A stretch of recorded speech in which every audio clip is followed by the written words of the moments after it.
In class good morning. स्वागत है आपका स्टडी अफेयर्स पर। आज हम 4 और 5 जनवरी के करंट अफेयर पर चर्चा शुरू करने जा रहे हैं। मैं आशा करता हूं कि आपको ये सेशन मेरा पसंद आएगा। तो चलिए, आपका ज़्यादा समय ना लेता हुए अपने क्वेश्चन की ओर बढ़ते हैं। तो हमारा पहला क्वेश्चन है कि भारत का पहला शहर जो 100% सीवरेज सुविधाएं देने वाला देश का पहला शहर बन गया है, तो वो कौन सा शहर है? तो इसके ऑप्शंस हैं नागपुर, अगला ऑप्शन है भोपाल, अगला ऑप्शन है हैदराबाद, और या फिर इनमें से कोई नहीं। तो बताइए गाइस, कौन सा ऑप्शन है, कौन सा शहर है जो 100% सीवरेज सुविधा देने वाला भारत का पहला शहर बन गया है? तो गाइस, इसका राइट आंसर अपना बनता है हैदराबाद। हैदराबाद भारत का पहला शहर है जो 100% सीवरेज सुविधाएं देने वाला अपना पहला शहर बन गया है। ओके गाइस, चलिए अगले क्वेश्चन की ओर बढ़ते हैं। अगला क्वेश्चन है, हाल ही में किस बैंक के द्वारा उत्कर्ष 2.0 उत्कर्ष 2.0 प्रोग्राम को लॉन्च किया है? तो कौन सा बैंक है जिसने हाल ही में उत्कर्ष 2.0 प्रोग्राम लॉन्च किया है? इसके ऑप्शंस हैं सेबी, या फिर एडीबी एशियन डेवलपमेंट बैंक, या फिर RBI reserve bank of India, या फिर आईओबी इंडियन ओवरसीज बैंक। तो क्या होगा गाइस इसका आंसर, आप बताएं। तो गाइस, इसका राइट आंसर अपना बनता है आरबीआई, यानी रिजर्व बैंक ऑफ इंडिया ने हाल ही में उत्कर्ष 2.0 प्रोग्राम अपना लॉन्च किया है। ओके गाइस, किस बैंक ने किया है? आरबीआई ने। तो अगले क्वेश्चन की ओर बढ़ते हैं। अगला क्वेश्चन है अपना, हाल ही में किस बैंक ने माइक्रोसॉफ्ट के साथ डिजिटल परिवर्तन के लिए माइक्रोसॉफ्ट के साथ डिजिटल परिवर्तन के लिए भागीदारी की है, पार्टनरशिप की है? तो कौन सा बैंक है जिसने अपना माइक्रोसॉफ्ट अपनी जो कंपनी है उसके साथ डिजिटल परिवर्तन के लिए भागीदारी पर हस्ताक्षर किए? इसके ऑप्शन है नाबार्ड, अगला आईएमएफ यानी इंटरनेशनल मॉनेटरी फंड, एचडीएफसी, या फिर एडीबी। तो क्या आंसर होगा गाइस इसका? तो आप बताएं मुझे कमेंट करके क्या होगा इसका आंसर।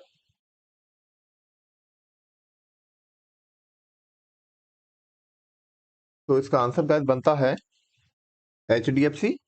एचडीएफसी बैंक ने हाल ही में माइक्रोसॉफ्ट कंपनी के साथ डिजिटल परिवर्तन के लिए एक भागीदारी की, उस पर हस्ताक्षर की करे हैं। अगले क्वेश्चन की ओर बढ़ते हैं। क्वेश्चन नंबर 4 है कि हाल ही में नित्यानंद रॉय को लद्दाख के लोगों के लिए भूमि और रोजगार की सुरक्षा सुनिश्चित करने संबंधी समिति का अध्यक्ष चुना गया है। अध्यक्ष चुना गया है या नियुक्त किया गया है किसको? नित्यानंद राय को लद्दाख में लोगों के लिए भूमि और रोजगार की सुरक्षा सुनिश्चित करने संबंधी समिति का अध्यक्ष चुना गया है।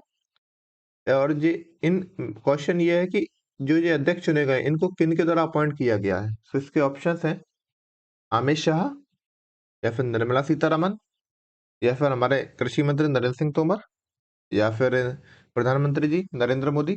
तो किसके द्वारा इनको अपॉइंट किया गया है? तो गाइस, इसका आंसर बनता है अमित शाह। हमारे गृह मंत्री अमित शाह जी के द्वारा नित्यानंद राय को लद्दाख के लोगों के लिए भूमि और रोजगार की सुरक्षा सुनिश्चित करने संबंधी समिति का अध्यक्ष चुना गया है। अगले क्वेश्चन की ओर बढ़ते हैं। क्वेश्चन नंबर 5 है कि हाल ही में मैथिली ठाकुर को लोक गायक के रूप में इलेक्शन कमीशन ऑफ इंडिया के द्वारा किस राज्य का स्टेट आइकन नियुक्त किया गया है? कौन? मैथिली ठाकुर को किसके द्वारा नियुक्त किया गया है? इलेक्शन कमीशन ऑफ इंडिया के द्वारा।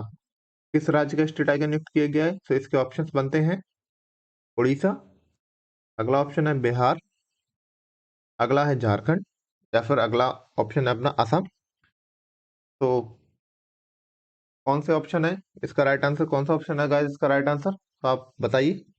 तो इसका अपना राइट आंसर बनता है ऑप्शन नंबर अपना ये वाला, बिहार।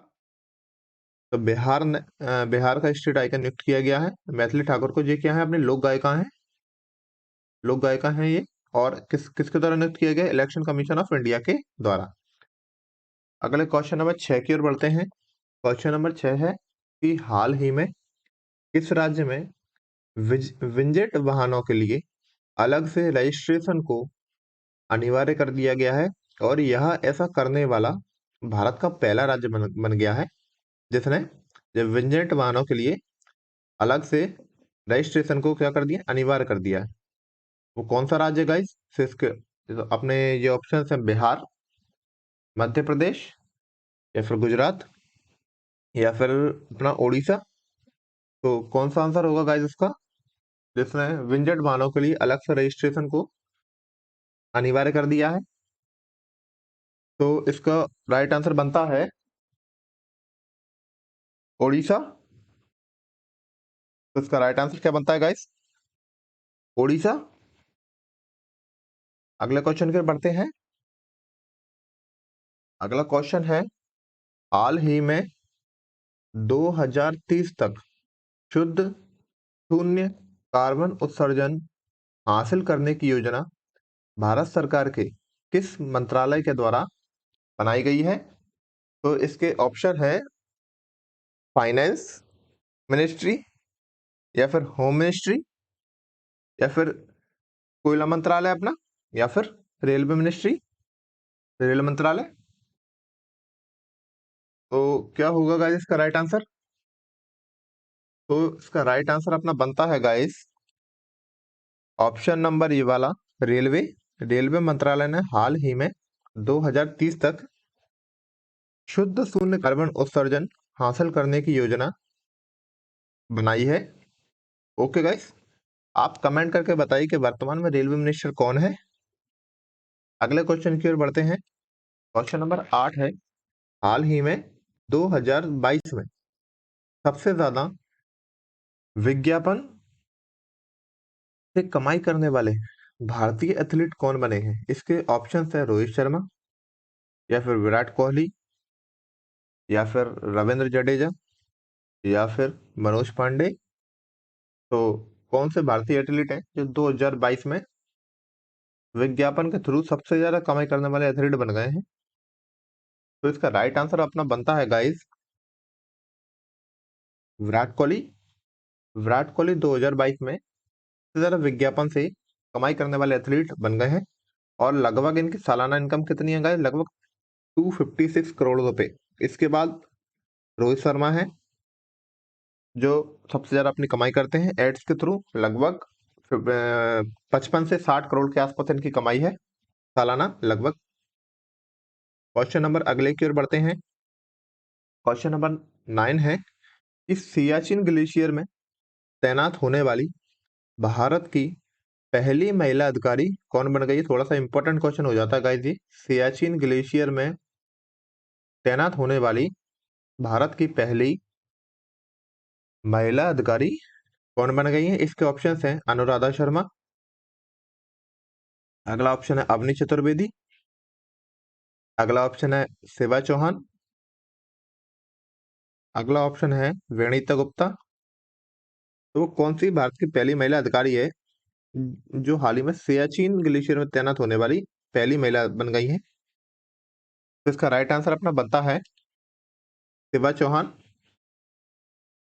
शिवा चौहान जो पहली महिला है जो हाल ही में सियाचिन में तैनात होने वाली अ, अधिकारी अपने बन गई है। आप मुझे कमेंट करके बताइए कि इनका संबंध भारत के किस राज्य से है। ओके गाइस, मैं आशा करता हूँ कि आपको ये सेशन पसंद आ रहा होगा। क्वेश्चन नंबर 10 की ओर बढ़ते हैं। क्वेश्चन नंबर 10 है कि नगाई उत्सव जो कि जेलियांगरोंग समुदाय के द्वारा अपना मनाया जाता है। लेकिन अब क्वेश्चन अपना क्या बनता है कि यह किस राज्य का उत्सव है? नगाई उत्सव है जो किसके द्वारा मनाया जाता है? जेलियांगरोंग के द्वारा मनाया जाता है। लेकिन अब मेन क्वेश्चन अपना आता है कि यह किस राज्य का उत्सव है, किस राज्य में ये मनाया जाता है। के ऑप्शन है असम, अगला ऑप्शन है मणिपुर, अगला ऑप्शन है मेघालय, अगला ऑप्शन है मिजोरम। तो कौन सा राज्य है यहाँ पे ये सब अपना मनाया जाता है? तो इसका राइट आंसर अपना बनता है मणिपुर। मणिपुर में ये नगाई उत्सव मनाया जाता है और ये जनजातियों को ध्यान रखिएगा किस समुदाय के द्वारा मनाया जाता है? जेलियांगरोंग समुदाय के द्वारा। क्वेश्चन नंबर 11 की ओर बढ़ते हैं। क्वेश्चन नंबर 11 है, हाल ही में 89 साल की उम्र में सुमित्रा सेन का निधन हो गया है। उनका संबंध भारत की किस विधा से है? सुमित्रा सेन का हाल ही में 89 साल की उम्र में निधन हो गया है। उनका संबंध भारत की किस विधा से है? इसके ऑप्शंस अपने बनते हैं, पहला कला, दूसरा लेखक, तीसरा संगीत, या फिर चौथा नृत्य। तो कौन सी विधा है जिसमें ये पारंगत थी? इसका राइट आंसर अपना गाइस बनता है ऑप्शन संगीत। संगीतज्ञ थी गई थी सुमित्रा सेन, जिनका हाल ही में 89 साल की उम्र में निधन हो गया है। और ये किस राज्य से संबंध रखती थी, ये आप मुझे कमेंट करके बताइएगा। अगले क्वेश्चन की ओर बढ़ते हैं। क्वेश्चन नंबर 12 है कि रिपोर्टर्स विदाउट बॉर्डर्स RSF की हाल ही में एक रिपोर्ट आई है। उसके अनुसार दुनिया भर में अब तक कुल कितने पत्रकार मारे जा चुके हैं? कितना क्या आंकड़ा है उनका? इसके ऑप्शन है 1772, 1668, 1690, या फिर 1665। तो कितने मारे जा चुके हैं रिपोर्टर्स? ये जो रिपोर्ट आई है इसके अकॉर्डिंग, तो इसका राइट आंसर गैस अपना बनता है 1668। और सबसे ज्यादा रिपोर्टर्स विश्व के किस देश में मरे हैं? वो उस तो वो है अपना सीरिया। सीरिया कंट्री है जिसमें सबसे ज्यादा रिपोर्टर्स की मृत्यु हुई है। और ये जो RSF का आंकड़ा है, ये कब से कब तक का आंकड़ा है? ये 2000 लगभग 2004 से लेकर के 2022 तक की रिपोर्ट है ये। लगभग 2004 से 2022 तक का आंकड़ा है, जिसमें अभी 1668 इतने अपने पत्रकार मारे जा चुके हैं। सबसे ज्यादा कहाँ पे मारे गए? सीरिया कंट्री में। अगले क्वेश्चन की ओर बढ़ते हैं। हाल ही में बाजरा का अंतर्राष्ट्रीय वर्ष किस वर्ष को मनाने की घोषणा की गई है? बाजरा का अंतर्राष्ट्रीय वर्ष किस वर्ष को मनाने की घोषणा की गई है? बाजरा का अंतर्राष्ट्रीय वर्ष हाल ही में किस वर्ष को मनाने की घोषणा की गई है? 2022 को, या फिर 2023 को, या फिर 2024 को, या फिर 2025 को। तो कौन सा वर्ष है जो बाजार का अंतर्राष्ट्रीय वर्ष होगा? तो इसका राइट आंसर अपना बनता है गाइस 2023। तो बाजरा का अंतर्राष्ट्रीय वर्ष हाल ही में घोषित किया गया है। अगले क्वेश्चन की ओर बढ़ते हैं। क्वेश्चन नंबर 14 है, हाल ही में हाइड्रोजन से संचालित ट्रेन हाइड्रोजन संचालित ट्रेन को चालू करने वाला दुनिया का दूसरा देश और एशिया का पहला देश कौन बना है? दुनिया का दूसरा देश और एशिया का पहला देश कौन बना है? नेपाल, या फिर भारत, या फिर चाइना, या फिर बांग्लादेश। तो क्या होगा गाइस इसका राइट आंसर?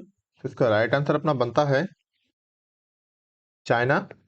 चीन हाल ही में दुनिया का दूसरा और एशिया का पहला देश बन गया है जो हाइड्रोजन संचालित ट्रेन को जहां हाइड्रोजन से संचालित ट्रेन हाल ही में चालू की गई है। और दुनिया का पहला देश कौन सा है जहां पर ये सबसे पहले हाइड्रोजन संचालित ट्रेन चालू हुई थी? तो उसका आंसर अपना बनता है जर्मनी। जर्मनी दुनिया का पहला पहला कंट्री है यहाँ पे ये ट्रेन सबसे पहले संचालित की गई थी, चालू की गई थी। अगले क्वेश्चन की बढ़ते हैं। क्वेश्चन नंबर 15 है कि किस राज्य द्वारा हाल ही में मुख्यमंत्री सुखाश्रय सहायता कोष लॉन्च किया गया है? किस राज्य सरकार के द्वारा हाल ही में पीएम सुखाश्रय सहायता कोष लॉन्च किया गया है? इसके ऑप्शन है राजस्थान, अगला ऑप्शन है उत्तर प्रदेश, अगला ऑप्शन है हरियाणा, अगला ऑप्शन है हिमाचल प्रदेश। कौन सी स्टेट गवर्नमेंट है जिसने ये स्कीम को हाल ही में लॉन्च किया है, सुखाश्रय सहायता कोष? तो इसका अपना राइट आंसर गाइस बनता है ऑप्शन नंबर ये हिमाचल। हिमाचल प्रदेश गवर्नमेंट ने हाल ही में मुख्यमंत्री सुखाश्रय सहायता कोष लॉन्च किया। और वर्तमान में हिमाचल प्रदेश के मुख्यमंत्री कौन है? तो उसका राइट आंसर बनता है सुखविंदर सिंह सुक्खू। ये वर्तमान में हिमाचल प्रदेश के मुख्यमंत्री हैं। ओके गाइस, क्वेश्चन नंबर अगले की ओर बढ़ते हैं। क्वेश्चन नंबर 16 है, हाल ही में किस राज्य ने एडीबी एशियन डेवलपमेंट बैंक के साथ बिजली वितरण नेटवर्क में सुधार हेतु 2275 करोड़ के समझौते पर हस्ताक्षर करे हैं? वो कौन सा राज्य है जिसने एडीबी के साथ 2275 करोड़ के समझौते पर बिजली वितरण के नेटवर्क में सुधार हेतु हस्ताक्षर करे हैं?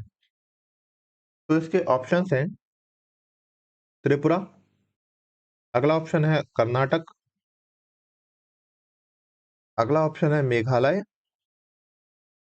अगला ऑप्शन है महाराष्ट्र।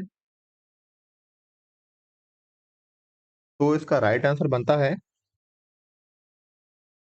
त्रिपुरा। त्रिपुरा ने हाल ही में एडीबी के साथ बिजली वितरण नेटवर्क में सुधार हेतु 2275 करोड़ के समझौते पर हस्ताक्षर करे हैं। गाइस, मैं आशा करता हूं कि आपको ये मेरा लेक्चर पसंद आ रहा होगा। आप कृपया पसंद आए तो वीडियो को ज्यादा से ज्यादा लाइक करें, कमेंट करें, शेयर करें।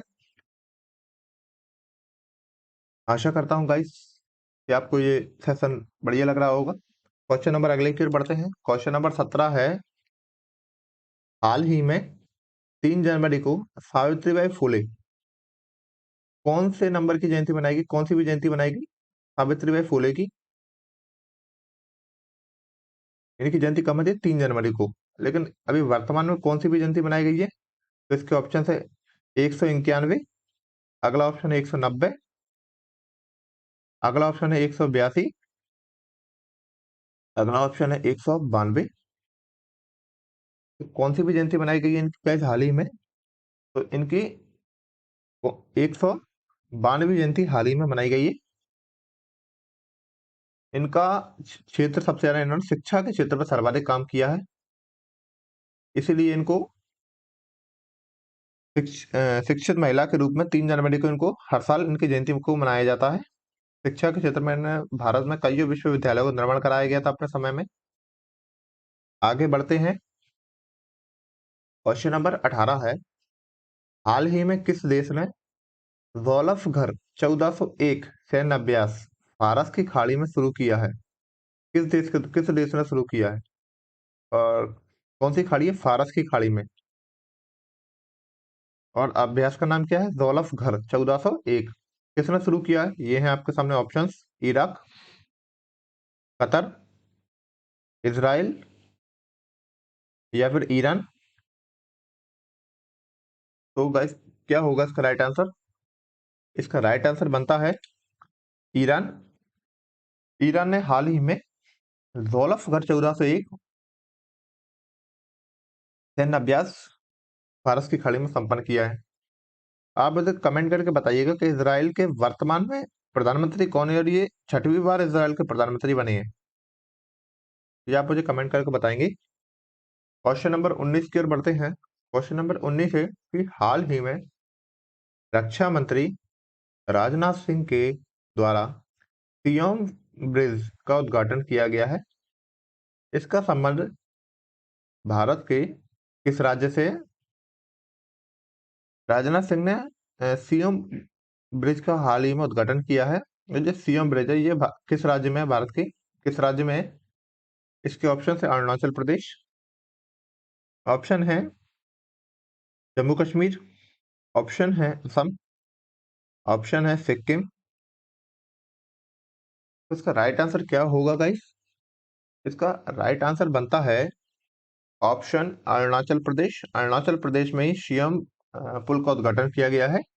और इस सियोम पुल के साथ साथ अरुणाचल प्रदेश में ही कई बड़ी सैन्य परियोजनाओं की आधारशिला भी हाल ही में रक्षा मंत्री राजनाथ सिंह के द्वारा की गई है। अगले क्वेश्चन की ओर बढ़ते हैं। क्वेश्चन नंबर 20 है कि हाल ही में एशियाई प्रशांत डाक संघ के महासचिव कौन बने हैं? आप बताएं मुझे कि हाल ही में एशियाई प्रशांत डाक संघ के महासचिव कौन बने हैं। इसके ऑप्शन है अनिल कुमार लोहाटी, विनोद यादव, विपाल कुमार या फिर प्रसून जोशी। तो वो कौन है जो हाल ही में एशिया प्रशांत डाक संघ के महासचिव के पद पर नियुक्त हुए हैं? इसका राइट आंसर बनता है अनिल कुमार लोहाटी। अनिल कुमार लोहाटी को हाल ही में एशियाई प्रशांत डाक संघ के महासचिव के पद पर नियुक्त किया गया है। अगले क्वेश्चन की ओर बढ़ते हैं।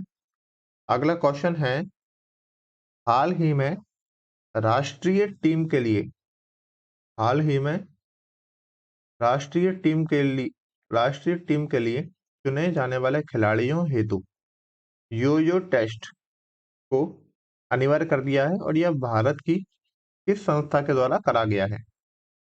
क्वेश्चन क्या है? हाल ही में राष्ट्रीय टीम के लिए, हमारे देश की नेशनल टीम्स हैं उनके लिए, नेशनल टीम्स में चुने जाने वाले खिलाड़ियों हेतु यो यो टेस्ट को अनिवार्य कर दिया है।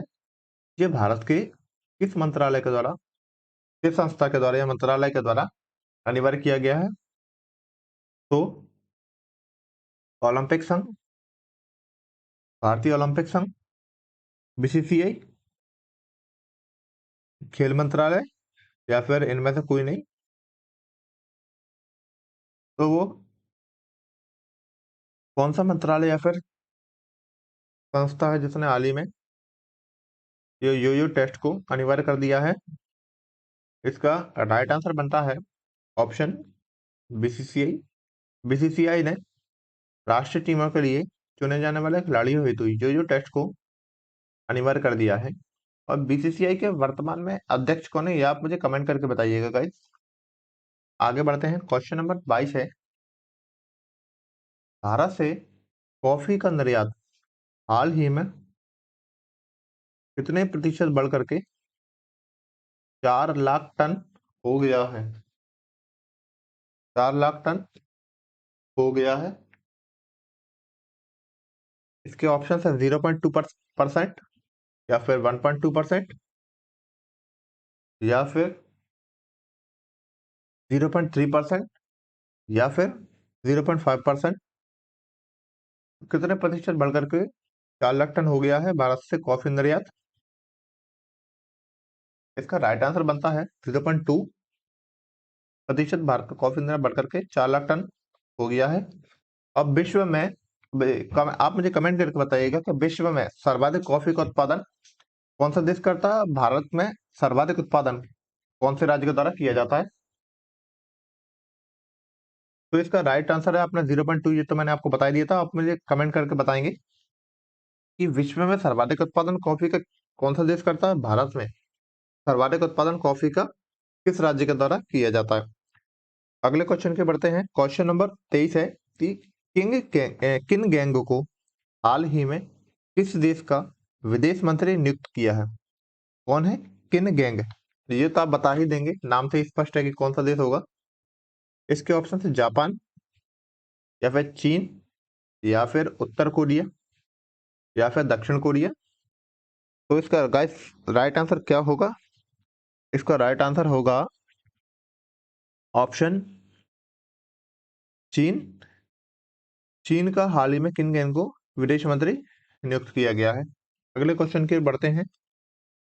क्वेश्चन नंबर 24 है कि Asian Pacific postal unit APPU Asian Pacific postal unit का नेतृत्व हाल ही में किसे सौंपा गया है? इसके ऑप्शन हैं इंडिया, चाइना, नेपाल या फिर पाकिस्तान। तो क्या होगा गाइस इसका राइट आंसर? बताएं आप मुझे। इसका राइट आंसर बनता है पाकिस्तान। माफ कीजिएगा गाइस, ये भाई साहब तो कभी हो ही नहीं सकते हैं। इसका राइट आंसर है भारत। क्वेश्चन नंबर अगले की ओर बढ़ते हैं। क्वेश्चन नंबर 25 है, भारत के कितने लोगों को हाल ही में प्रवासी भारतीय सम्मान दिए जाने की घोषणा की गई है? भारत के कितने लोगों को हाल ही में प्रवासी भारतीय सम्मान दिए जाने की घोषणा की गई है? तो 24, 23, 25 या फिर 27। कितने लोग हैं जिनको हाल ही में प्रवासी भारतीय सम्मान दिया गया है? इसका राइट आंसर बनता है ऑप्शन 27। भारत के 27 ऐसे लोग हैं जिनको हाल ही में प्रवासी भारतीय सम्मान से सम्मानित किया जाएगा। और ये किस क्षेत्र, ये प्रवासी भारतीय सम्मान ये किस क्षेत्र में दिया जाता है और कब से शुरू हुआ, ये आप मुझे कमेंट में बताएंगे। क्वेश्चन नंबर अगले की ओर बढ़ते हैं। क्वेश्चन नंबर 26 है, विश्व ब्रेल दिवस कब मनाया जाता है? क्या है क्वेश्चन कि विश्व ब्रेल दिवस कब मनाया जाता है? इसके ऑप्शंस हैं 4 जनवरी, 2 जनवरी, 3 जनवरी या फिर 1 जनवरी। तो कब मनाया जाता है गाइस विश्व ब्रेल दिवस? इसका राइट आंसर बनता है 4 जनवरी। 4 जनवरी को विश्व ब्रेल दिवस मनाया जाता है। ओके गाइस, क्वेश्चन अगले की ओर बढ़ते हैं। तो गाइस लीजिए, हमारी ये आज की 4 और 5 जनवरी के करंट अफेयर की सीरीज समाप्त होती है। मैं आशा करता हूँ कि आपको ये मेरा सेशन पसंद आया होगा। यदि आपको ये सेशन अच्छा लगा हो तो कृपया सेशन को लाइक कीजिए, उस पर कमेंट कीजिए, वीडियो को शेयर कीजिए और चैनल को सब्सक्राइब कीजिए। ओके गाइस, तो सुप्रभात, गुड मॉर्निंग। चलिए गाइस, मिलते हैं आपसे बाद कल फिर से एक धमाकेदार नए सेशन के साथ। जय हिंद, जय भारत।